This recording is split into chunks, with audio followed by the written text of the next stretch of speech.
Mga kapitbahay mo na nga ako dahil nga ako'y pahinga ngayon. Bago nga ako mga kapitbahay dyan mga mi, ay lulutuin ko muna nga tong toge nung ginawa ko nung nakaraan pa. Sa freezer ko na nga nilagay ito para hindi naman siya mabilis masira. Kwento ko na nga to sa inyo nung nakaraan mga mi na hindi nga ako mahilig masyado sa toge, pero nung naumpisahan ko nang gawin to at magluto ako ng sarili ko ay talaga naman parang gusto ko ng araw-arawin. Nakita nyo naman na sobrang tigas nito mga mi, kaya naman huwag kang paloko-loko dyan. Malamang sa freezer nakalagay kaya ganyan yan.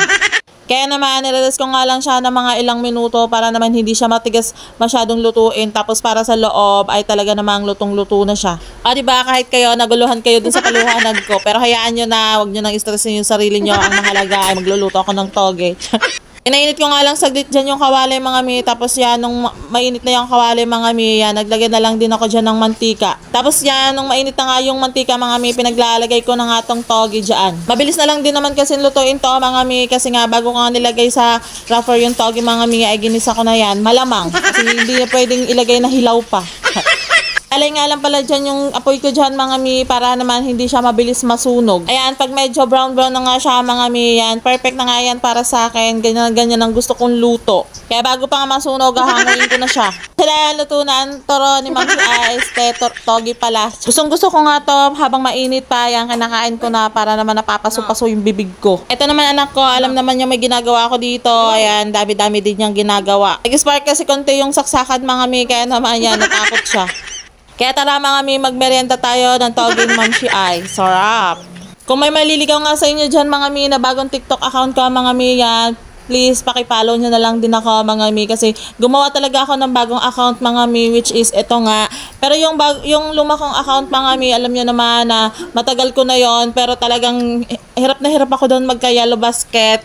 Yung showcase ko kasi yan, hidden pa siya, kaya naman nag-decide na talaga akong gumawa ng bago kong account sa TikTok mga mi, kasi ang dami naghahanap sa akin na wala akong showcase mga mi.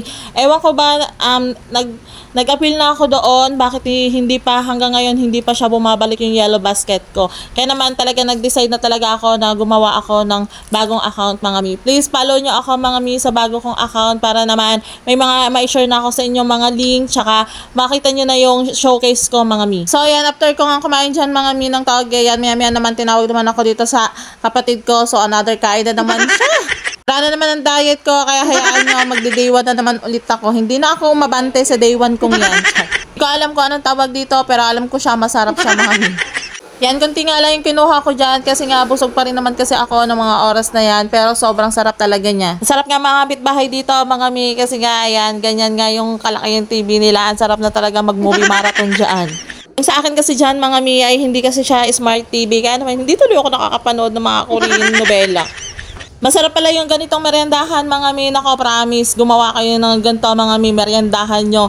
Kasi ang alam ko madali lang siyang gawin, kasi nakita ko yung kapatid ginalo-halo lang talaga niya mga mi.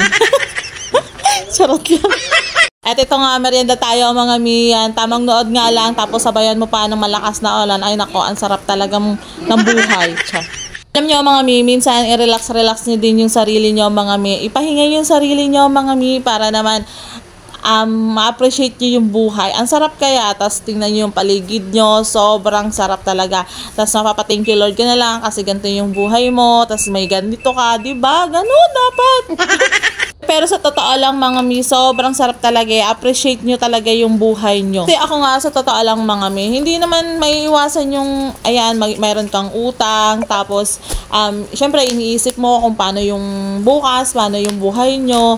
Minsan kasi kailangan mo din ipahinga yung sarili mo para naman na re-refresh yung utak mo ba. Tapos kasama talaga sa buhay yung mga problema na yan. Kaya kailangan mo lang talagang i-refresh yung utak mo para pagka in case lalampasan mo na siya, di ba?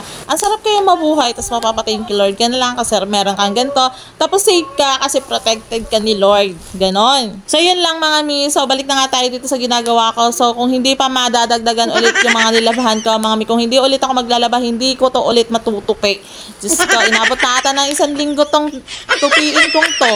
Pero alam niyo ba mga mi, kapag halimbawa once na nakapagbukod na kayo ng partner mo, so ang sarap kaya sa pakiramdam yon, kasi kahit anong gawin mo sa bahay, sa buhay mo, wala makikialam sa iyo. Ang sarap kaya ng gano'n, ang sarap sa feeling talaga ng mga gano'n. ganyan, araw-araw kang tamarin sa mga gawain. Hindi naman maiiwasan yan eh. Pero syempre, hindi naman natin kailangan na laging tamad, di ba? Kailangan din natin magpursige at magsumikap. So, yun lang. So, masasabi ko lang na masarap talagang mamuhay na wala kang inaapakan tsaka tahimik yung buhay mo. Yun lang. Thank you mga mi. Ingat tayo palagi.